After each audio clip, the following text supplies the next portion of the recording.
High, good morning. তো সবাইকে জানাই শুভ নববর্ষ। তো স্নান হয়ে গেছে, স্নান করে প্রথমেই ঠাকুর প্রণাম করে নিয়েছি। এই যে আমার ছোট কার্তিক।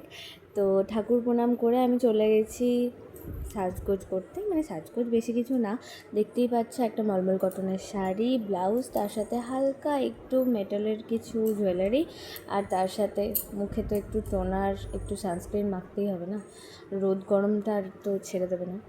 তো এরকম হালকা একটু সেজে, হালকা একটু লিপস্টিক পিঙ্ক দিয়ে তারপরে বেরিয়ে গেছিলাম। হ্যাঁ, আমি বাড়িতেই কিছু জোগাড় করে যাই, যেহেতু ওখানে প্রচুর ভিড়ভাট্টা থাকে দোকানে। তো সেই জন্য আমি প্রায় জোগাড়টাই বাড়িতে করে যাই, কিছুটা ওখানে গিয়ে করে সাজিয়ে দিই।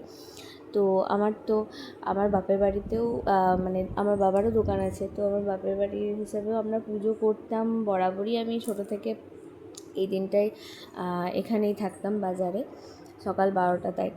তো চলো, আমি এখন দুটো দোকানের, মানে আমার বাবার বাড়ির দোকানেও যাব আর প্লাস আমার শ্বশুরবাড়ির দোকানেও যাব।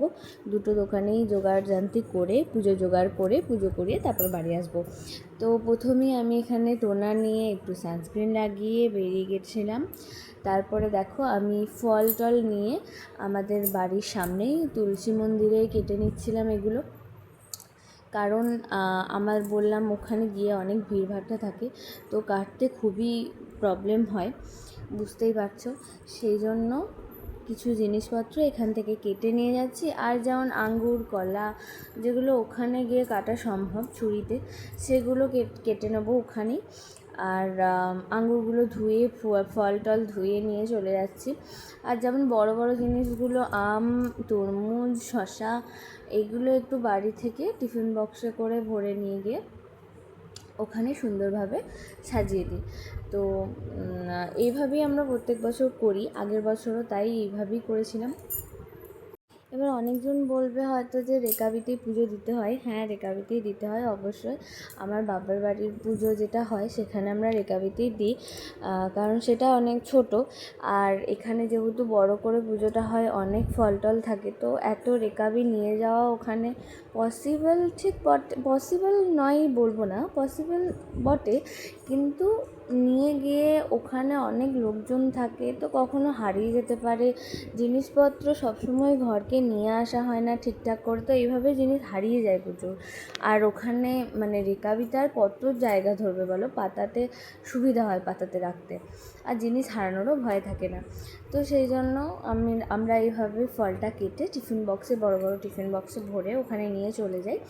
তো তারপরে ওখানে পাতাতে সুন্দরভাবে সাজিয়ে দিই। আর প্রসাদ নিয়ে আসি, টিফিন বক্সে নিয়ে আসি, নাহলে প্যাকেটে করে অল্প নিয়ে আসি। আর তাছাড়া আমাদের আস্তে আস্তে প্রসাদ শেষও হয়ে যায়। তো বাবার বাড়িতে সম্ভব হয়, কারণ ছোট করে পুজো হয়, তো আগে তো অনেক বড় করে হতো।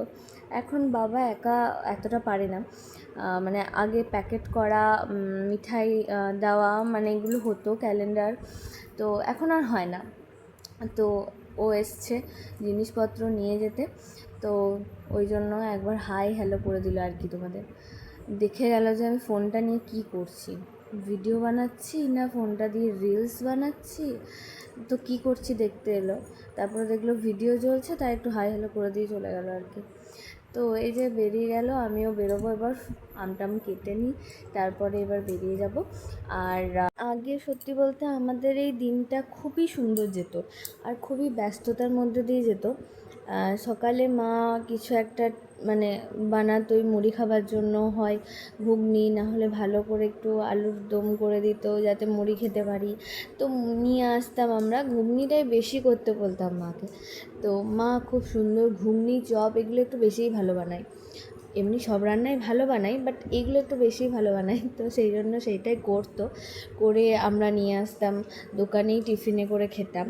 খেয়ে দুপুর 12টার সময় বাড়ি যেতাম, তখন বেশিরভাগ মাংস নিয়েই যেতাম, খাসির মাংস। হ্যাঁ, আমাদের বাজারে কিন্তু আজকে খাসির মাংস কাটতো, কিন্তু কপাল খারাপ আমার যে এইবারে কাটেনি, খাসি কাটেনি। তো এখান থেকে গুসকরা মোটামুটি 30 কিলোমিটার রাস্তা।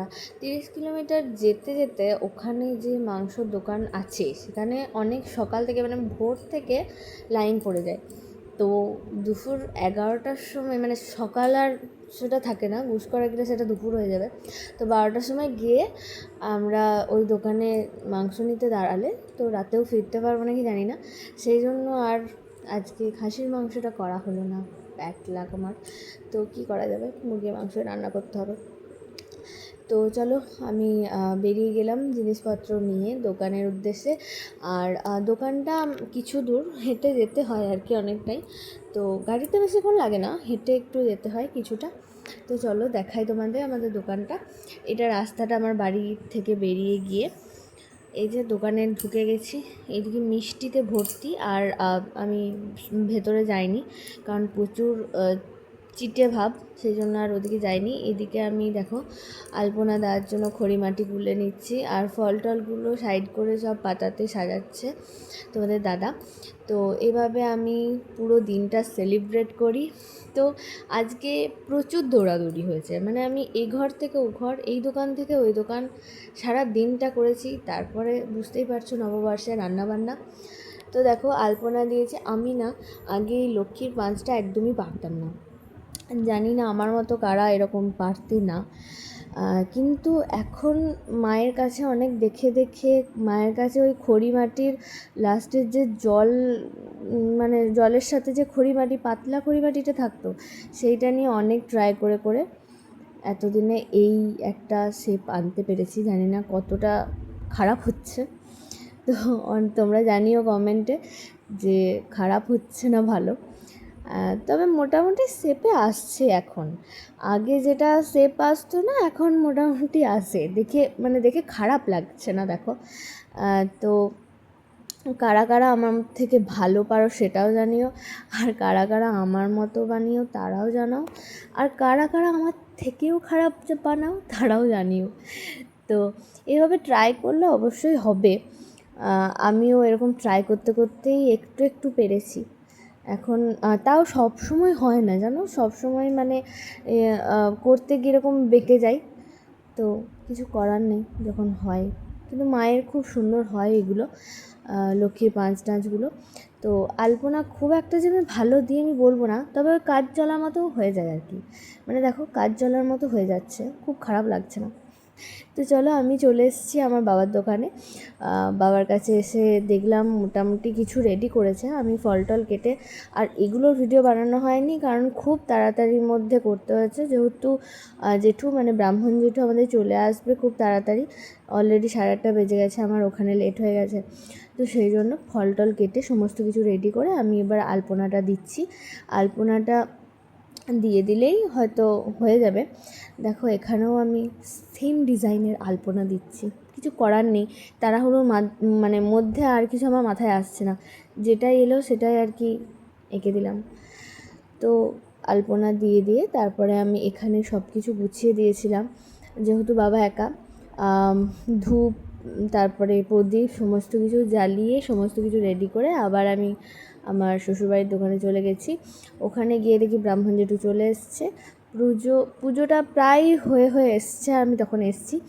তো দেখো প্রসাদ নিয়ে আমি এবার চলে এলাম, কিছু প্যাকেট করে দিলাম, কিছু প্রসাদ সবাইকে দিয়ে তারপরে আমি এখানে চলে এসেছি ঘরে।